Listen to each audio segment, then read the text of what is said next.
Nå, men så er vi vist tilbage igen. Og sidste gang jeg spillede... What could it mean? Stanley decided to go to the meeting room. Perhaps he had simply missed a memo. Sidste gang, der fik vi jo så... hvad det hedder... Der fik vi jo så spillet Minecraft og Portal. Lidt. Og... Det gik jo helt fint. Indtil vi udlagde spillet. Og det så ud til, at vi fik klaret alle dem, der var på den der lille sidewalk der. Så det er så videre til næste.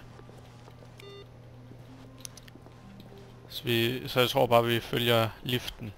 Hele den der lift den her gang.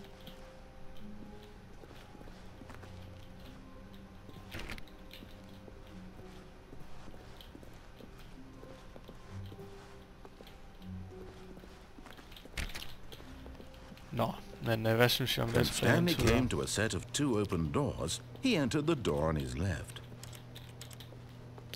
Nå, men vi tager den til højre. This was not the correct way to the meeting room, and Stanley knew it perfectly well. Perhaps he wanted to stop by the employee lounge first, just to admire it.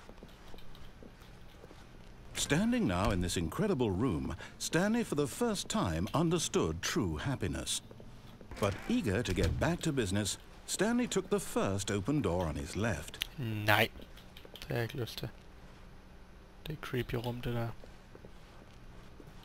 Stanley was so bad at following directions, it's incredible he wasn't fired years ago. Ja, det ved jeg godt. Look, Stanley, I think perhaps we've gotten off on the wrong foot here. I'm not your enemy, really, I'm not. I realize that investing your trust in someone else can be difficult, but the fact is that the story has been about nothing but you all this time. There's someone you've been neglecting, Stanley. Someone you've forgotten about. Please, stop trying to make every decision by yourself. Now, I'm not asking for me, I'm asking for her. Gør du det? Stanley, your chance to redeem yourself.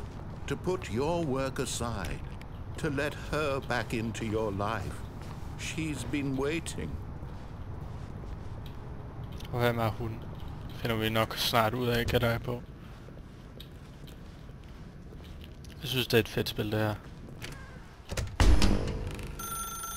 That's her, Stanley.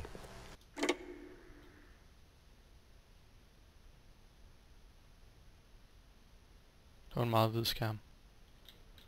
Stanley, is that you? Hold on, sweetie. Sorry to keep you waiting. I'm just pulling the bread out of the oven. All right. Okay, there we go. All right, now, I want you to come in and tell me all about your day. Gotcha. Oh, come on. Did you actually think you had a loving wife who'd want to commit their life to you? I'm trying to make a point here, Stanley. I'm trying to get you to see something. Come inside. Let me show you what's really going on here. Hvad skal du sige? Gør det. Sorry, but you're in my story now. Åh nej. Nu hvor jeg tænker over, så må det egentlig virkelig have taget lang tid at lave det her spil. Egentlig. This is a very sad story about the death of a man named Stanley.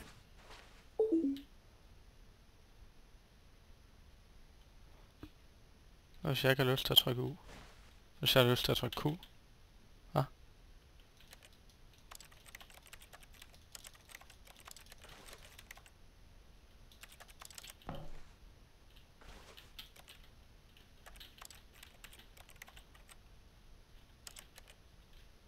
Nå, jeg kan vist ikke gøre noget. Stanley is quite a boring fellow. He has a job that demands nothing of him, and every button that he pushes is a reminder of the inconsequential nature of his existence.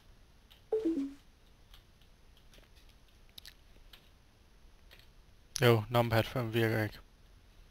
Look at him there, pushing buttons, doing exactly what he's told to do.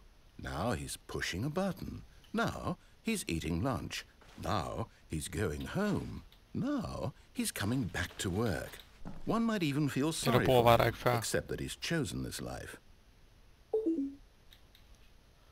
But in his mind, In his mind, he can go on fantastic adventures. From behind his desk, Stanley dreamed of wild expeditions into the unknown, fantastic discoveries of new lands. It was wonderful. And each day that he returned to work was a reminder that none of it would ever happen to him. And so he began to fantasize about his own job. First, he imagined that one day while at work, he stepped up from his desk to realize that all of his co-workers, his boss, everyone in the building had suddenly vanished off the face of the earth. The thought excited him terribly. So he went further. He imagined that he came to 2 open doors and that he could go through either. At last, choice. It barely even mattered what lay behind each door. The mere thought that his decisions would mean something was almost too wonderful to behold. As he wandered through this fantasy world, he began to fill it with many possible paths and destinations. Down one path lay an enormous round room with monitors and mind controls.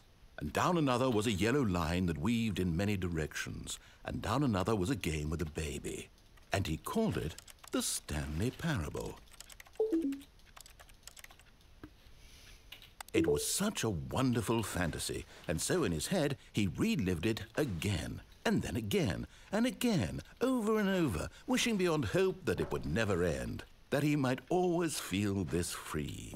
Surely there's an answer down some new path, mustn't there be? Perhaps if he played just one more time.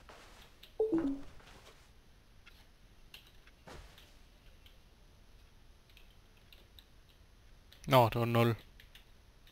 But there is no answer. How could there possibly be? In reality, all he's doing is pushing the same buttons he always has. Nothing has changed. The longer he spends here, the more invested he gets, the more he forgets which life is the real one. And I'm trying to tell him this, that in this world he can never be anything but an observer, that as long as he remains here, he's slowly killing himself. But he won't listen to me. He won't stop. Here, watch this.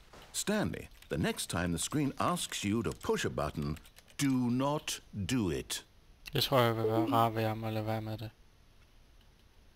Jeg gider alligevel heller ikke på arbejde i morgen.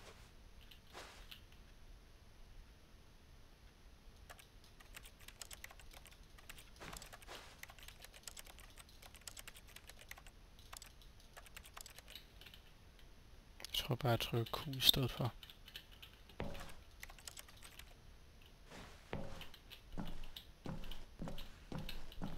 Det er lidt meget flot gulv, det her. Ej, det er det egentlig ikke. Det ser ud af helvede til. Haha, fik jeg. Hvad er det der egentlig? Hvad er det? Nå, det ser ikke ud til at gøre andet end at trykke 0. What? You see? Can he just not hear me? How can I tell him in a way that he'll understand that every second he remains here, he's electing to kill himself?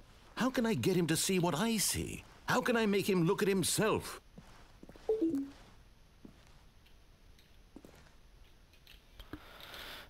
I suppose I can't. Not in the way I want him to. But I don't make the rules. I simply play to my intended purpose, the same as Stanley. We're not so different, I suppose. I'll try once more to convey all this to him. I'm compelled to. I must. Perhaps, well, maybe this time he'll see. Maybe this time. And I tried again, and Stanley pushed a button. And I tried again, and Stanley pushed a button. And I tried... Nå, der døde jeg vist.